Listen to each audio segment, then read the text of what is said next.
તે જનજાતીય યોદ્ધા જેમણે અંગ્રેજ શાસનને કંપાવી દીધું હતું. નામ હતું વીર બુધુ ભગત. ઇતિહાસમાં અનેક યુદ્ધો નોંધાયેલા છે, પરંતુ કેટલીક લડાઈઓ માત્ર હથિયારો વડે નહીં, સ્વાભિમાન અને ઓળખ માટે લડવામાં આવે છે. ફેબ્રુઆરી 1832નું સિલાગાઈ યુદ્ધ એવી જ એક કહાની છે. 17 ફેબ્રુઆરી 1792ના રોજ સિલાગાઈ ગામમાં જન્મેલા વીર બુધુ ભગત માત્ર યોદ્ધા ન હતા, તેઓ પોતાના સમાજની ચેતના હતા. અંગ્રેજોને લાગતું હતું કે તેમની પાસે કોઈ દૈવી શક્તિ છે, કારણ કે તેઓ એક જગ્યાએથી અચાનક ગાયબ થઈ જતા અને બીજી જગ્યાએ દેખાઈ જતા હતા. પરંતુ હકીકત એ હતી કે બુધુ ભગતને છોટા નાગપુરના જંગલો, પહાડીઓ અને ગુપ્ત માર્ગોની એવી જાણકારી હતી જે અંગ્રેજી સેના પાસે ન હતી. આ ભયના કારણે અંગ્રેજોએ તેમના માથા પર 1000 રૂપિયાનું ઇનામ જાહેર કર્યું હતું. પરંતુ સિલાગાઈ પહેલા એક ઘટના ઘટી હતી જેણે ઇતિહાસની દિશા બદલી નાખી. 1832 સુધી અંગ્રેજી હુકુમત વારંવાર બુધુ ભગતને પકડવામાં નિષ્ફળ રહી હતી. અંગ્રેજો તે જનજાતીય યોદ્ધાઓથી ડરતા હતા જેમને બુધુ ભગતે ગોરિલ્લા યુદ્ધ શીખવ્યું હતું. તેથી કેપ્ટન ઇમ્પીને આદેશ મળ્યો કે બુધુ ભગતને જીવતા કે મૃત પકડી લાવો. બનારસ, દાનાપુર અને મિદરાપુરમાંથી ઘોડેસવાર સેના બોલાવવામાં આવી હતી.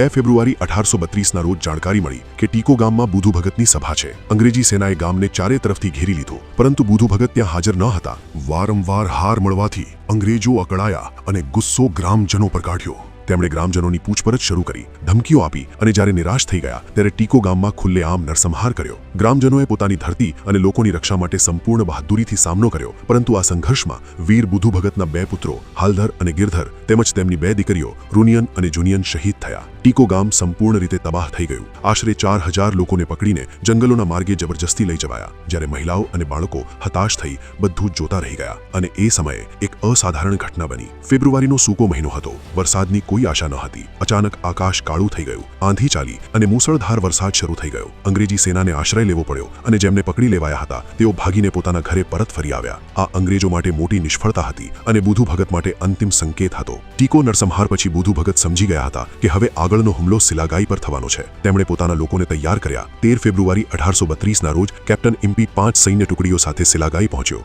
અને ગામને ચારે તરફથી ઘેરી લીધું. આ વખતે બુધુ ભગત ભાગ્યા નહીં. તેમણે નક્કી કરી લીધું હતું, લડાઈ અહીં જ થશે. બુધુ ભગત અને તેમના યોદ્ધાઓ પાસે ધનુષ્યબાણ, ભાલા, કુહાડી અને તલવારો હતી. તેમના અનુયાયીઓ માનવધાડ બની પોતાના નેતાના આગળ ઊભા રહ્યા અને એક પછી એક બલિદાન આપતા ગયા. અંતે 13 ફેબ્રુઆરી 1832ના રોજ વીર બુધુ ભગત પોતાની જ ધરતી પર અંગ્રેજી સેના સામે લડતા લડતા શહીદ થયા. પરંતુ અંગ્રેજોની ક્રૂરતા અહીં અટકી નહીં. તેમણે બુધુ ભગત અને તેમના પરિવારજનોના કપાયેલા માથા પિઠોરિયામાં કેપ્ટન ઇમ્પી સામે પ્રદર્શિત કર્યા. પરંતુ ઇતિહાસનું સત્ય એ છે કે સિલાગાઈનું યુદ્ધ માત્ર એક યુદ્ધ ન હતું. તે એક સમાજનો પ્રતિરોધ, એક સંસ્કૃતિની રક્ષા અને અન્યાય સામે ઊભા રહેવાની કહાની હતી. અંગ્રેજોની ફાઇલોમાં વીર બુધુ ભગત ભલે બળવાખોર ગણાતા હોય, પરંતુ ભારતના ઇતિહાસમાં તેઓ હંમેશા જનજાતીય સ્વાભિમાન અને સ્વતંત્રતાના અમર પ્રતીક તરીકે જીવંત રહેશે.